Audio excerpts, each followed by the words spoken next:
Hi, this is a tutorial about how to use text-to-speech on a Mac computer. Just so that you know, my Mac computer may be a different version of an iOS than what you have. I don't have the most current version of the iOS, so yours might look a little bit different than mine. I do know where to find the accessibility for text-to-speech on a newer one, so I'll just describe that as we go.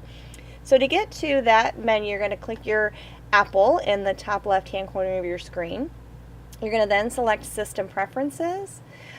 On my computer, and if you have one that's about the same age as mine, you'll see that you have options here for dictation and speech. That's actually where we're going to find it in this version.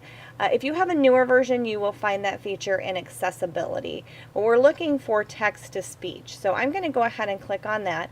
You'll see there's two tabs. You want to be sure that the text to speech is clicked up here at the top, the one to the right. You have options for selecting different voices.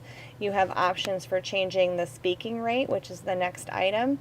You can hit play to hear what that voice sounds like. Most people recognize me by my voice. And I'll stop that. You can also set up below, a couple lines down, says speak selected text when the key is pressed. You can change that key. Mine currently is the up arrow key, but you can change that if you'd like to. Usually they recommend a key combination, but if you want to just find a key that you don't use very often, you can do that. So that's it. It's pretty much set up. So what happens is when I have any kind of a document open that has text, I can highlight the text and then I can hit my hotkey. I'm going to highlight it again. Make sure that my volume is up. This is a Microsoft Word document. This is not Google Docs. We are not online. So it will read that aloud. Now we had a little bit of a pause there. It's a lot of times when you're recording your screen, sometimes there's a little bit of a confusion on the part of the computer. So typically you won't have any delay like what I just had. If you are also online, so I'm going to go ahead and pull up Chrome. You can do this in Safari as well, but there's a reason I'm pulling up Chrome, and I will show you that in just a minute. So if I wanted to read something on this page in Chrome, I would highlight some text, and then I can hit my hotkey button. 25% of the concussions reported among high school athletes result from aggressive or illegal. Now, so I hit that hotkey again, and so it will pause it then wherever you hit that hotkey again.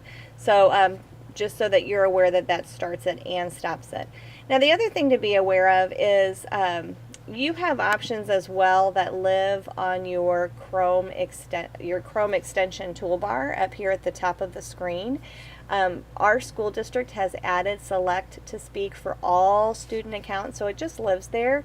So what happens is when you have access to that and you're online, you can actually use that as well. Concussion safety. And you'll hear it's just a different voice, but the same premise. You just highlight words and then you click that to have it speak. So I hope that's helpful. That's text to speech on a Mac.